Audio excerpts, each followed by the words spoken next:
السلام عليكم ورحمة الله وبركاته. نكمل قصتنا راهب أبو غضب ويا البارت السابع. لارا قعدت الصبح بالنشاط، عكس كل مرة غسلت وبدلت، لبست أسود نيلي وبلوز بالركبة نيلي مقفل بأبيض، لفيت حجابي ولبست حذاء أبيض رياض، خليت شوية مكياج، انتبهت لعيوني لونها صار سمائي مو أخضر. طبعا أبوي دائما يقول لي طالع على بيبيتش عيونها خضر، كانت كلش حلوة. عندها صورتها عندنا صورتها هي وجدي قاعدين يم بيت طين وسعف بالريف القديم. بيبيتي كلش حلوة، عكس جدي بوقتها يقولون كان رجال بكل معنى الكلمة، والكل تهابه وتخاف منه، وكان خيال. عنده مهرة أصيلة مسميها أصايل. كملت وطلعت، لقيت الخط ينتظرني. وصلنا للجامعة، نزلت تلقتني ساندرا هي وشعراتها الطائرات ويا الهواء. ساندرا، أوه شنو هالنشاط اليوم، خاف أحسدك جاية من وقت، وأضحك. لارا حتى أنا متفاجئة بنفسي وأضحك. فإحنا قعدنا على المصطبة نسولف ونضحك. بعدها دخلنا المحاضرة. كانت المحاضرة الأولى الأستاذ عمار. أسمع ويا البنات وراي يتغزلن بوسامته بس بدون ما يسمعهن. واحدة وراي قالت يبو عيون لو طرقعت الله. ابتسمت على كلامها البنية زاحفة درجة أولى وأضحك. بدأت لي يلغي المحاضرة، بس أكثر نظراتها مسلطهن اتجاهي. عبالك بس أنا بالقسم انتهت المحاضرة. ردت أطلع. قال عمار لارا ممكن دقيقة. لارا رجعت وقفت قدامي. تفضل أستاذ عمار، ما الله هداك غيرتي رأيك. لارا أحس سخنت من الفشل، بس سويت السالفة بضحك. قلت له أستاذ شنو السالفة؟ عمار راح تجلطيني وأنا شاب، والسالفة دوختني بعيونك وأنتي مثل الثلج ما حاسة بنار موجبة بقلبي. لا، فتحت عيوني بسبب جريته. أول مرة أسمعه يحكي هيك، أو بالأصح أول مرة أسمع كلام غزل بهالطريقة. تركته وطلعت بسرعة من القسم وأحس مسخنة من الفشلة. تلقتني ساندرا هوب هوب، منو يركض وراك؟ جيتي طيارة شكو؟ لا، نفس أخذت نفس وقعدت أحكي لها. حتى هي انصدمت، لأن أستاذ عمار معروف بهدوءه وثقل شخصيته. ساندرا هذا عود الثقيل، وأضحك. لارا حتى أنا مصدومة. كنا كنا نحكي انتبهت الشخص الدخل بكامل أناقته، قاط أسود وقميص أبيض فاتح، أول دقمتين منه ونظارة سودة، رافع شعره بترتيب. دنقت سويت روحي ما منتهمة ما منتبهة. كملت كلامي ويا ساندرا، بس من أشوف إحساس غريب اتجاهي، كأنه شي بداخلي ما أعرف شنو أوصفه، بس أتوتر كلش ومبين عليه من رجفة إيدي. شفته إجا باتجاهنا بدون مقدمات، بدون تفكير. ما لقيت نفسي غير انتفضت من مكاني وتوجهت عليه مثل الأعصاب. هو منو؟ فكر نفسه وكل شوية ناطلي للكلية. قلت له بنبرة تأديب اسمعني أستاذ راهب، خاف عبالك أنا من ذني البنات اللي يردون علاقات. ترى أنت غلطان. شفته حط إيده بجيب البنطلون، نزع نظارته وباوعلي هو رافع حاجبه. أكره هاي النظرة. أحس القاع افترت بيه من سمع صوت الدكتور من وراي. قال له علا دكتور علا، أهلا سيادة النقيب، كنا بانتظارك. لا، بقينا جامدين مكاني. قال الدكتور راح أعتذر على التأخير، بس عندي كلمتين ويا ست لارا. الدكتور راح هو تغضب مني، حط عيونه بعيوني ورفع نظارة بيده يأشر بيها باتجاهي. الراهب مو مشكلتي إذا تفكرين بي لهالدرجة يتجاهلك جاي على مودك. لا، تركني وراح. ردت أوقع من الفشل بسبب نفسي، وحطيت روحي بموقف سخيف وبايخ.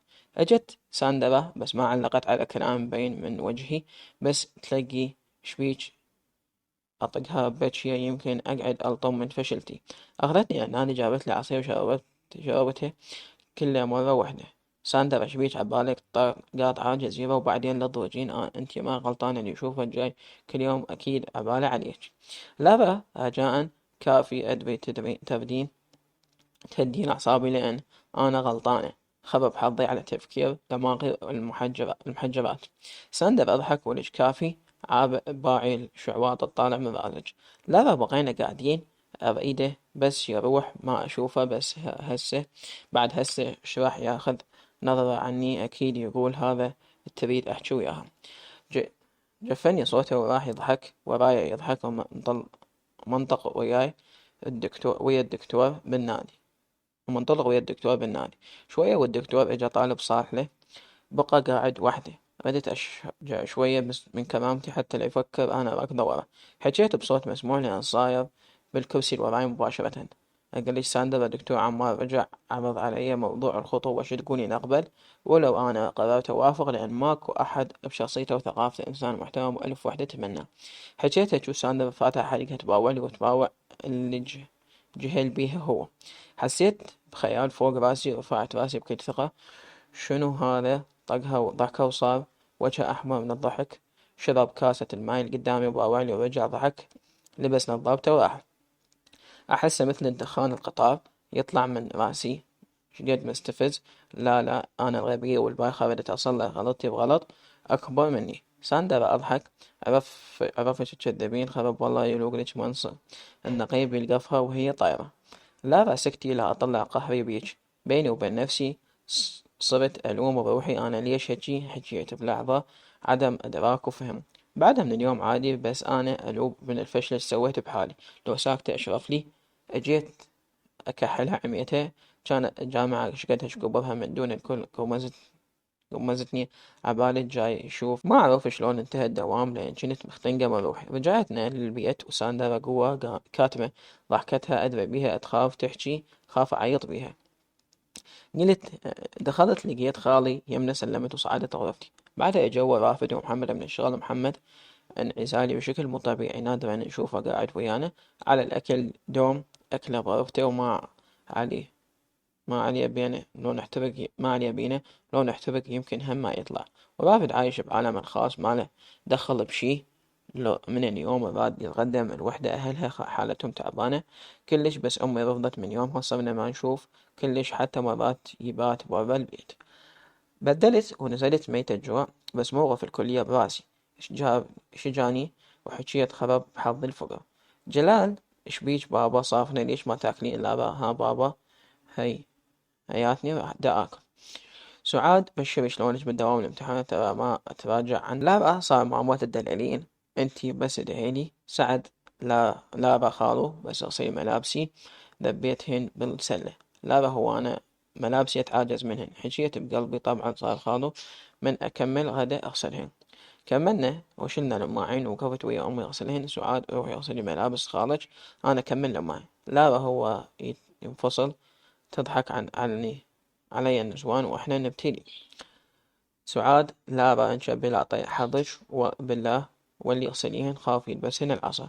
لا رحت أف ضايجة فتتها نتف لا فلس، بس خاف ناسي لا ربع وهو يخبصني. مديت ايدي شو لزقت لعبت نفسي.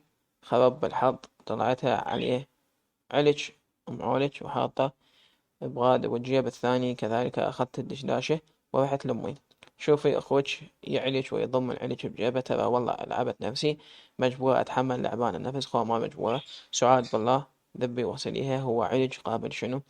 لا شمرت الملابس في الغسالة غسلتهن وجففتهن وما صدقت أشرهن وأخلص. صعدت قبل الغرفة طلعت كتبي وقعدت أقرأ. ما حسيت عن نفسي من غفيت قعدت غير أمي تقعدني حتى نتعشى. لميت شعري براسه ونزلت وأنا مفتح عيوني بالقوة. بعدها النومة بعيوني. غسلت وجهي وتوضيت. بعدها صليت وقعدت يمهم. جلال أكو مشروع لو أدخل بيه أربح ذهب. سعاد صلوات على محمد صدق تحكي وشنو هو؟ لا بقيت أراقب كلامها. أمي فرحانة اللي يشوفها يقول هاي تتغدى ما تتعشى وجاها الفرح. جلال أكبر مشروع مال مطعم بحي ببغداد. إذا أشتري المطعم يعني أفتح لنا أبواب السعر. رافد وش قد سعره؟ جلال سعره زين. إذا باعوه ب500 مليون. سعاد عندي فكرة ليش ما تدفع نص المبلغ والنص الثاني تدينه من أصدقائك وبعدين سدده من فلوس المطعم نربح. جلال انتي عبالك الحكي بس تصفيط. وثاني شي ما اريد ادخل احد شريك وياي بنفس المشروع ويطيره من ايدي. قررت ابيع العصرية مالتي ويا المبلغ اللي عندي والداين الباقيات من المختار، بس ما ابيع البيت اسدد الدين. سعاد صدق تحكي بعت البيت مال القراعات بربع المبلغ. شلون تأمن وتثق بواحد ما تعرفه؟ جلال شلون ما أعرفه يا سعاد؟ رجال بالدولة ولا مركز واسمه معروف أصلا. المثل ما يهم بالفلوس مبين ابن خير. لا تركتهم وصعدت غرفتي. ما أحب سوالف البيع والشراء. فتحت كتابي ولت أقرأ. جاني إشعار على الفيسبوك. فتحت الموبايل شفته دازني راهب مساء الخير. لا قريتها بس ما جاوب الضيجة منه ومتصرفة. رجع كتب راهب أدري زعلانة، آسف إذا بدرت مني كلمة، بس انتي جبرتيني على هذا الشي. لا هم قريته وما جاوبت، دز لي راهب بس جاوبي بحرف، ريحي قلبي كافي علي عذاب عيونك مدوختني. لا بإيدي لا إراديا رجفت، ليش بس وياي هيجي يصير بي؟ كتبت له ما صار شي وأنا غلطانة ويا حضرتك راهب، أنا فعلا جنت جاي حتى أشوفك. لا شنو راهب، أي أعترف جيت أشوفك، بس من شفتك عصبية ما بدت أضوجك، بس تدرين شكلك يخبل وأنتي معصبة. لا بغير صافنة ما أعرف أجاوبه. راهب شنو خنستي؟ لا تصبح على خير راهب. أضحك أوكي وأنتي من أهل الخير، بس قبل ما تروحين حاب أقولك كلمة خليها تبكي بإذنك، شقد ما كثر عنادك تاليتك تحبيني. باي. لا انتبهت على نفسي مو طبيعي، عرقانة وقلبي سريع خوفا على ارتباك شوي، ودز لي مقطع الأغنية كاظم الساهر. بقيت أعيط بالمقطع كل شوية بدون ما أعرف السبب. بعدها بقيت أتقلب ما جاني نوم غير وجه الصبح، حتى من دق المنبه قمت أسحل بروحي سحل النوم بطرف عيني.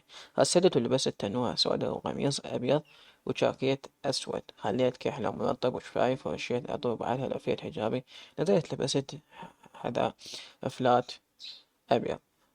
طلعت صار بوجهي أبو منذر، صبحت على الموجودين بالخط وانطلقنا ما بينه. بساندرة شنو أختهم طلعت قوة مفتاح عيونها. ساندرة صباح الخير، الكل صباح النور. لا بشويك اليوم ساندرة، يمكن عديت منك نمت متأخرة. لا بضحك ليش ساندرة جو أولاد عمي قعدنا أخذتنا سوالف ما نمنا غير الفجر. لا ليش هم وين ساكنين؟ ساندرة بأربين.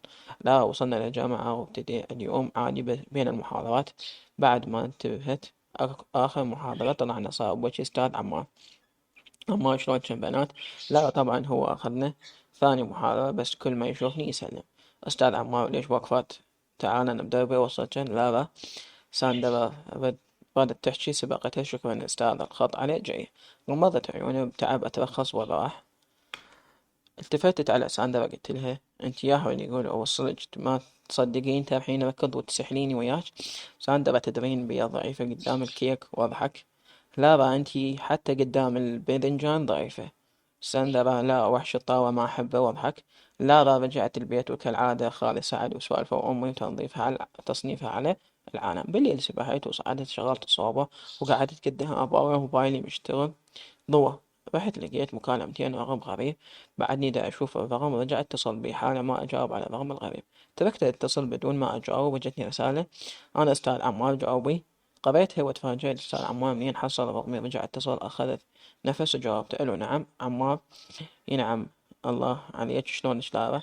لارا تمام أستاذ بخير بس خير اتصلت بي عمار. لارا من الأخير أنا أحبك يشهد الله ورسوله أحبك ومو قصدي أتجرأ واتصل بيك وأقولك هذا الحكي بس تعبت وأنتي مو حاسة بشي. لا أستاذ عمار خليني أكمل رحمة المونتاج.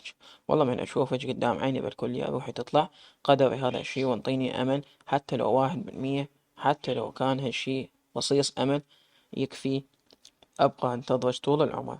راح أعترف لك بشي انتي ما تدرين بيه، حبيتك من أول يوم شفتك بيه بالكلية، يعني صار سنتين أحبك. بيني وبين نفسي كنت خايف أعترف لك ترفضيني، وفعلا ريحي قلبي وقوليلي إذا أكو شخص بحياتك. لا مصدوع بكلامه صح، هو تقدمني بس ما كنت أعرف حقيقة مشاعره. عمار ريحيني بكلمة الله يريحك. لا أستاذ عمار اشتغلت عشرة أستاذ نفر.